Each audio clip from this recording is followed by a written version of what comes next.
기도로 기도하심으로 아침 예배를 시작합니다.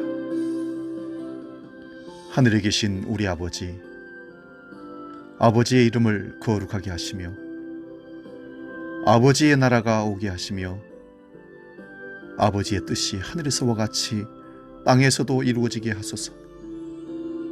오늘 우리에게 일용할 양식을 주시고 우리가 우리에게 잘못한 사람을 용서해 준 것 같이 우리 죄를 용서해 주시고 우리를 시험에 빠지지 않게 하시고 악에서 구하소서.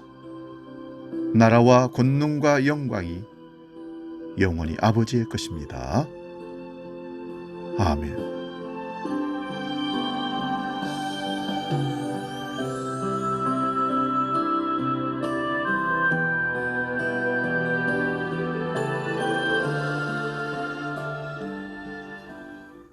뭔가 321장 날 대속하신 예수께 함께 찬송하며 나아갑니다.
오늘 아침 우리에게 주시는 하나님 말씀은 신약성경 고린도전서 10장 31절에서 33절 말씀입니다. 신약성경 275면에 있습니다. 이 말씀 봉독할 때에 살아계신 주님의 음성을 듣기 바랍니다. 고린도전서 10장 31절에서 33절 말씀입니다. 봉독합니다. 그런즉 너희가 먹든지 마시든지 무엇을 하든지 다 하나님의 영광을 위하여 하라. 유대인에게나 헬라인에게나 하나님의 교회이나 거치는 자가 되지 말고 나와 같이 모든 일에 모든 사람을 기쁘게 하여 자신의 유익을 구하지 아니하고 많은 사람의 유익을 구하여 그들로 구원을 받게 하라. 아멘. 오늘 봉독한 말씀으로 무엇을 하든지 이런 제목으로 은혜를 비춰 나눕니다. 무엇을 하든지. 오늘 본문 말씀은 사도 바울이 은혜도 많고 문제도 많았던 고린도 교회에 보낸 서신입니다. 당시 고린도 교회에는 분파의 문제와 함께 교회 내의 은사와 질서의 문제, 그리고 교우 간의 건덕의 문제와 우상숭배, 우상제물의 문제 등으로 중심이 흐트러져서 갈등이 많았습니다. 바울은 본문 말씀을 통해서 그리스도인의 중심에 대한 말씀을 합니다. 그리스도인이 중심에 무엇을 두고 살아야 될 것인가? 한마디로 무엇을 하든지 우리가 가져야 할 신앙의 중심은 첫째로 하나님의 영광을 위해서 해야 한다는 것입니다. 어떤 주부가 결혼 생활의 회의를 가지기 시작했습니다. 여자로 태어나서 날마다 밥하고 빨래하고 설거지하는 일이 반복되니까 도대체 나는 누구인가? 라는 허무에 빠진 것입니다. 위기를 느낀 그녀는 매일 성경 구절을 적어 싱크대 앞에 붙여놓고 암송하기를 시작했습니다. 설거지보다 성경 구절을 암송하는 것이 영적인 일이라고 믿었기 때문입니다. 며칠이 지난 어느 날, 그날 성경 구절이 고린도전서 10장 오늘 본문의 31절 말씀이었습니다.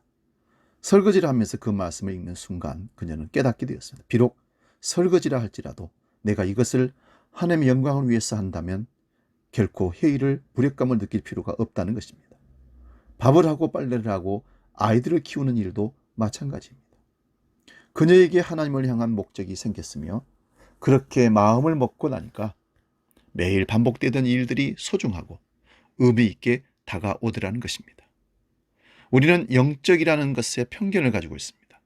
기도하고 말씀 보고 귀신을 쫓아내고 예언을 하고 신비한 것을 보는 것만이 영적인 것이라고 생각하기 쉽습니다. 그러나 하나님의 영광을 위하여 하는 모든 일들은 다 영적인 것입니다. 먹는 것도 마시는 것도 잠을 자는 것도 일하는 것도 그 목적이 하나님의 영광을 위한 것이라면 그것은 분명히 영적인 것입니다. 그러므로 무엇을 하느냐가 중요한 것이 아니라 목적이 굉장히 중요합니다.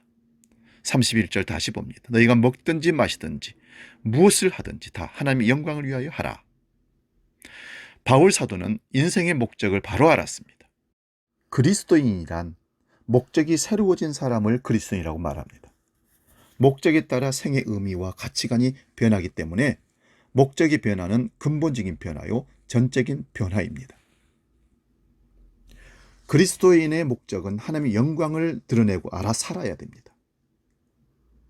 하나님의 영광을 위한 생을 상실하면 그 목적을 잃어버리면 그때부터 인간은 동물이 됩니다. 그리스도인은 먹기 위해 사는 것도 아니고 돈 벌기 위해 사는 것도 아니고 일하기 위해서 사는 것도 아닙니다. 먹는 것도 하나님의 영광을 위해서 먹고 돈을 버는 것도 하나님의 영광을 위해서 벌고 일하는 것도 하나님의 영광을 위해서 일을 해야 합니다. 따라서 그리스도인들은 삶의 방식이 다를 수 있지만 삶의 목적은 동일해야 됩니다. 무슨 일을 만나든지 무슨 일을 하든지 하나님의 영광을 위하여 행하시기 바랍니다. 둘째로, 무엇을 하든지 우리가 가져야 할 신앙의 중심은 자신의 유익을 구하지 말아야 한다는 것입니다. 세상에는 세 부류의 사람이 있다고 탈무드는 말합니다. 남에게 해를 끼치는 사람, 거미 같은 사람과 남에게 해도 유익도 주지 않는 개미 같은 사람, 그리고 남에게 유익을 주는 꿀벌 같은 사람이 있다는 것입니다. 유익하다고 해서 다 선한 것이 아닙니다. 고린도전서 10장 23절은 모든 것이 가하나 모든 것이 유익한 것이 아니며 모든 것이 가하나 모든 것이 덕을 세우는 것이 아니니 누구든지 자기에게 유익을 구하지 말고 남의 유익을 구하라 말씀합니다. 본문 32절에는 유대인에게나 헬라인에게나 하나님의 교회에나 거치는 자가 되지 말고 모든 일에 모든 사람을 기쁘게 하여 나의 유익을 구치 아니하고 많은 사람의 유익을 구하여 말씀합니다. 그리스도인은 자기의 유익을 구치 말고 타인에게, 다른 사람에게 유익을 끼치는 삶을 살아야 하며 남에게 거치는 자가 되지 않도록 힘써야 한다고 합니다. 여기서 거치는 자란 남에게 손해를 끼치는 자, 남의 마음에 고통과 괴로움을 주는 자란 뜻입니다.